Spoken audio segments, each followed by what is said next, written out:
Olá, na nossa aula anterior eu já lhe prometi o assunto do qual nós vamos tratar agora.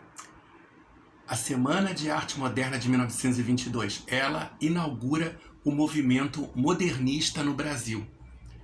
Como eu disse na aula anterior também, o modernismo ele era resultado do inconformismo do artista com o tipo de arte que era produzido até então, considerando o Brasil até o início do século XX. Porque na Europa, por exemplo, essa reação à arte clássica, à arte tradicional, já vinha se desenvolvendo desde o final do século XIX. Os modelos que alguns dos nossos artistas foram caçar, né, lá na Europa, é que influenciaram esses artistas a produzirem um novo tipo de arte, que fugisse da imitação da vida, que fugisse apenas da representação da realidade, tentando reinventá-la. Mas isso não foi simples, não. Citando o exemplo da Anita Malfatti, que foi uma pintora, Anita Malfatti bebeu da fonte lá dos europeus e produziu um tipo de arte, uma pintura, que tinha um estilo diferente. Era o chamado impressionismo. Aquela que queria causar uma impressão. Por isso esse nome. Existe também o expressionismo, aquele que externa com mais força a realidade do que a realidade é em si. Então, na verdade, a Anita Malfatti, ela produziu uma série de quadros não impressionistas, mas expressionistas. Aquela coisa que tem um conceito mais caricatural. Pegando, por exemplo, no caso de um retrato de um ser humano, pegando aquela figura e expressando de maneira um pouco mais exagerada seus traços.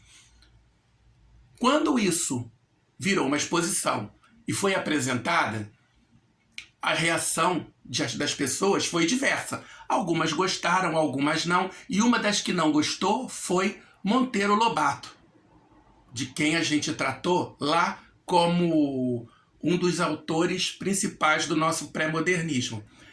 Monteiro Lobato também era crítico de arte, era uma pessoa muito culta e tinha uma força vigorosa na sua prosa e era muito considerado. A opinião dele para as pessoas, para o grande público, era muito importante. Ele foi ver a exposição e não gostou. E escreveu um texto chamado Paranoia ou Mistificação. Ele dizia que aquilo ali não era arte. Quem entendia aquilo como arte estava sob o efeito de paranoia ou de mistificação. Vamos tentar destrinchar isso aí. Por que paranoia? Bom, a paranoia é uma doença mental. Então o sujeito gosta e diz que é arte porque é louco.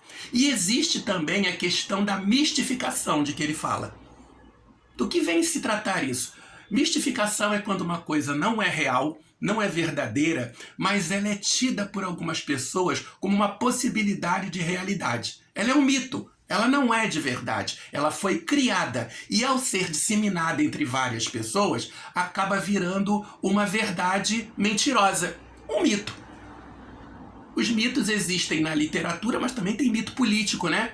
Tem determinados políticos aí que até são candidatos a presidente da República. Alguns até ganham, tornam-se presidentes da República e não tem nenhum tipo de conteúdo de verdade. Não, eles são mitos, porque não são de verdade. As pessoas às vezes esquecem qual é a origem da palavra mito. No caso da Anita Malfatti, ela era uma grande pintora, mas o Monteiro Lobato estava acostumado com outro tipo de arte, aquele que imitava a realidade. Então ele não aceitava aquela arte nova, aquela arte expressionista, e desceu a lenha. Muitos pintores intelectuais da época, como Oswald de Andrade, como Mário de Andrade, foram em socorro da Anita Malfatti e resolveram ajudá-la. E o Monteiro Lobato, que estava tentando, de certa forma, transformar em mistificação a arte da Anita Malfatti, acabou dando o tiro no próprio pé, de certa forma, porque ele provocou uma reação tão forte dos nossos intelectuais paulistas que eles acabaram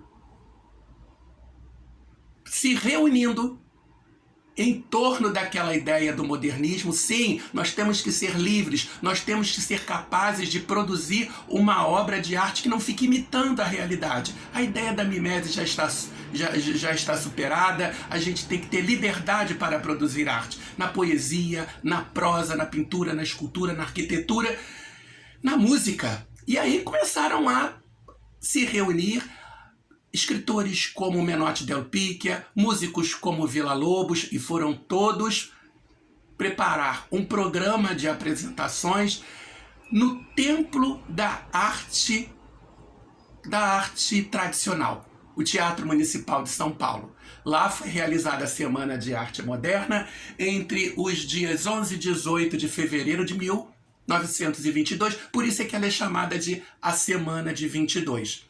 Os trabalhos foram lidos, as pinturas foram mostradas, a música de Villa-Lobos foi executada, e hoje todos esses escultores e pintores e músicos e escritores, todos eles são considerados grandes nomes da arte brasileira.